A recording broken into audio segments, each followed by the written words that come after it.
The DC Dark Legion development roadmap for the first half of 2026 is here, and I want to go through that roadmap and provide some of my early thoughts and reactions to the types of game modes and events that are going to be coming to the game in the coming months. Now, I was definitely a little bit caught off guard when I saw some of the things that are coming in the roadmap.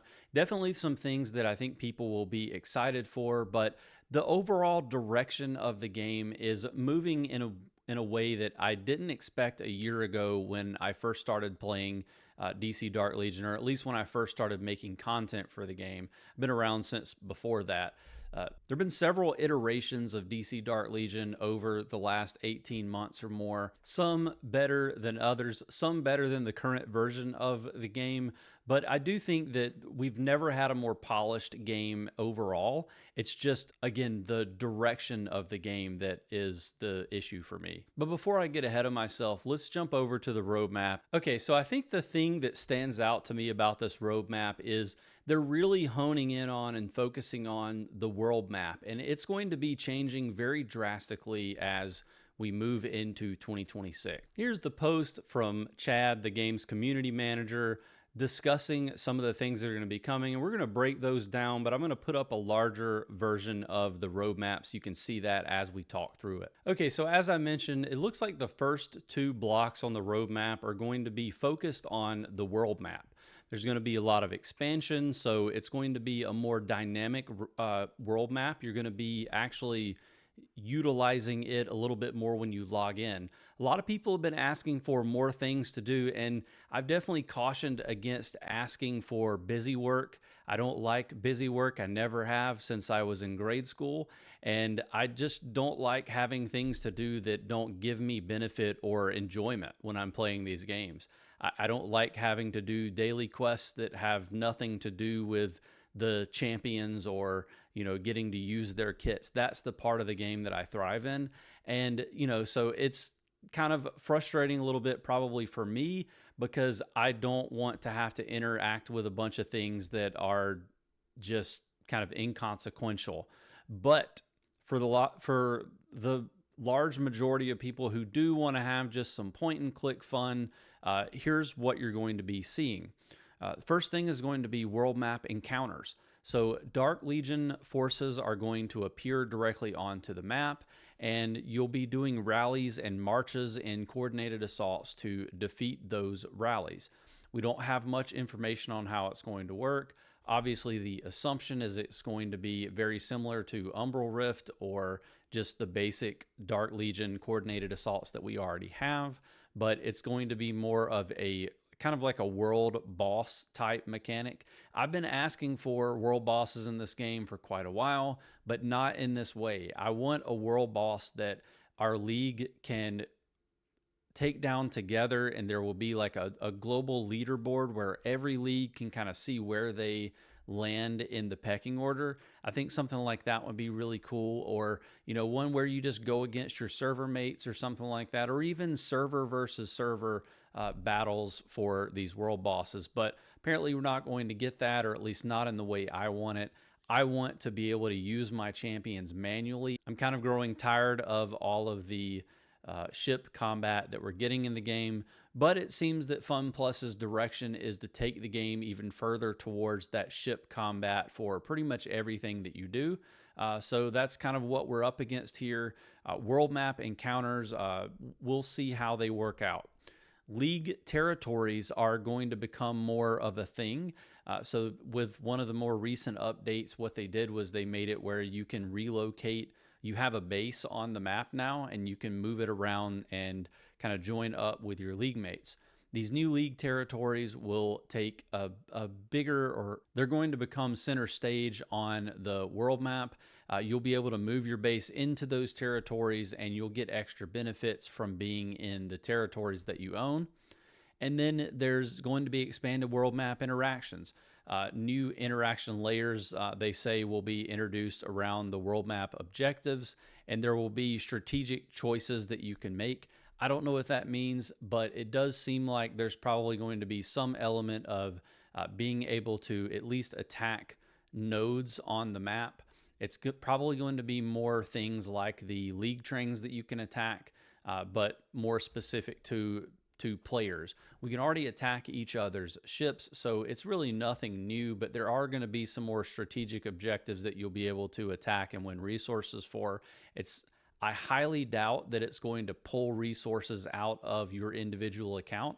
It's just additive resources that if you play the mode, you're going to get some, but you may get less than others if they attack you. So that's just kind of the way these games are. And from what I understand, it sounds like a lot of the stuff that's going to be coming to the world map is coming from other games like probably State of Survival. And I'm sure there are a few other Fun Plus style games out there that other people might have experiences with. So let me know in the comments below if you have that experience. Maybe give some explainers to people who are curious about that.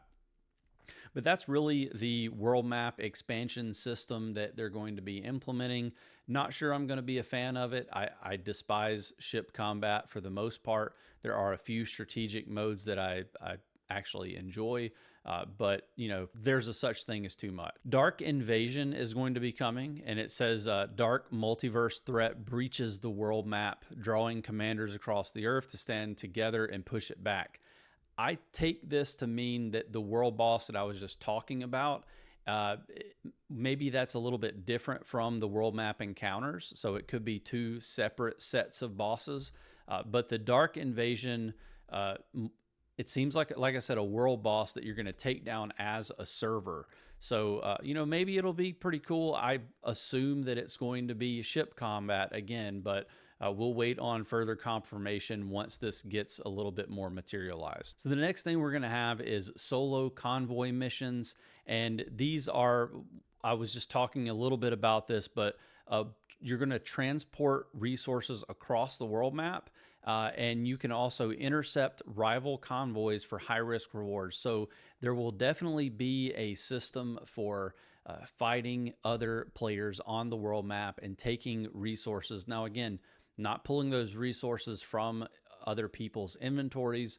You'll be pulling them from the convoy that you're attacking. So, you know, very much similar to the train system or attacking players' ships on the map as we already have it today, just kind of adding on to that system. So assuming those two things take a couple of months to get taken care of, you can see that Absolute Krypton Rush is listed on this roadmap as well. And this is something that was supposed to have been implemented months ago. So I don't know how ready it is. Like, I don't know if they're going to go out of order. They have it listed as the third item on the roadmap. But Absolute Krypton Rush, I think a lot of people were looking forward to it because it's kind of a tournament style mode for Absolute Krypton Rush. And I don't know if it's going to be a knockout style or, you know, what it's going to look like. But a lot of people looking forward to it. It's definitely going to pit a lot of those top leagues against one another and kind of see who is the best at the mode. So I'm okay with it. I hope maybe there are some better rewards for this one than the normal Krypton Rush. But we kind of need it to be in the game because it feels like the last thing that will make the game at least like at a base level complete.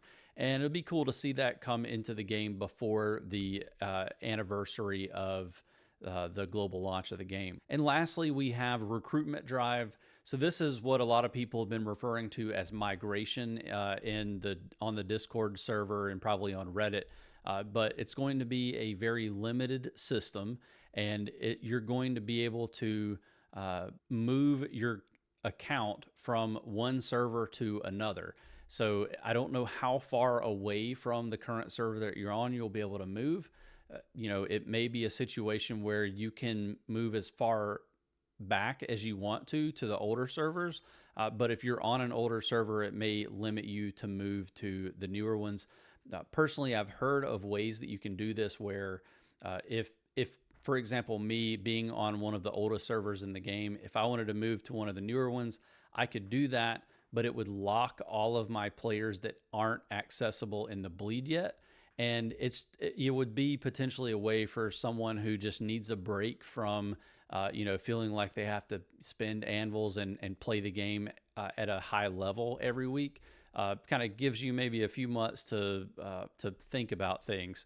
There are a lot of people who are interested in a feature like that. and I'm curious to see whether, like, how they implement this. Most likely, migration will end up being to a server in your cluster that's not the server that you're on. And in addition to those four major things that are going to be coming with this roadmap, they leave a teaser for a few other things: new champions, more themed events, ongoing optimizations, continuing to make all of those champion changes that they promised. So we should be getting some kit reworks in addition to new bleed champions, and there should be more.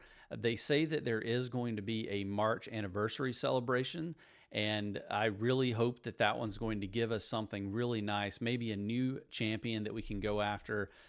Could be another death metal champion. I know we're kind of on the cusp, or we will be in March or April of that 6-month time frame that Super Helen mentioned. So we may be getting another death metal champion around that anniversary celebration. So we'll see what happens there. Again, I am kind of cautiously optimistic, I would say, about this roadmap. There's definitely a sea change that I've seen with the developers over the last 5 or 6 months. And it's towards ship combat and away from manual control of your champions. And it has admittedly left me in a place where I have to find other games that give me the enjoyment that I used to have in the early days of DC Dark Legion. I still love this game. I'm still super passionate about it. But there's just something that to be said for being able to actually control the kits of the champions that you pull, and using your brain and like thinking through strategies, understanding how things work. Obviously, placement still matters, and so making sure that you have a solid squad for ship combat is smart, but it just takes away, you're using a different strategic side of your brain doing that versus making the decision when to cast an ultimate or when to cast a skill. I've been complaining as much as possible to Naira about giving us more manual control of our champions and more PvE modes that you can jump into when at any time that you want to and play them. More seasonal combat cycle bosses, or just combat cycle bosses in general, world bosses, things that you can click into and do in a 24-hour period. Realm of Fate, for example. We need more Realm of Fates for all the different tag synergies. Things like that will go a long way to keeping players invested in the game, because it's more ways to test and use your champions outside of the ship combat modes. I get that the ship combat is here to stay, and it should be a majority of the game, or at least the high competitive level of the game.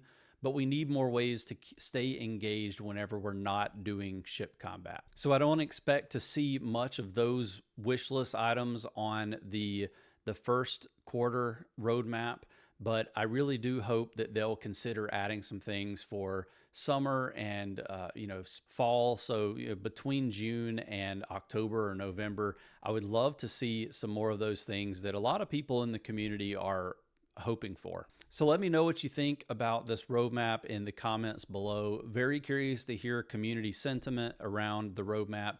It seems like it was fairly well received from looking at the post that was made on the official Discord, but that can be deceiving sometimes. So I want to hear from you in the community. Let me know on this video. Let me know in my Discord server. If you're not already there, I would love to have you there. If you enjoyed this video, make sure you hit the like button, subscribe. You'll get access to notifications for when I put these videos out. I also have a membership section that you can join here on YouTube that's going to get you access to a few perks, including a members only chat over on Discord, having some really fun conversations over there about the game. So would love to have you. If not, I'll definitely still see you on the next video.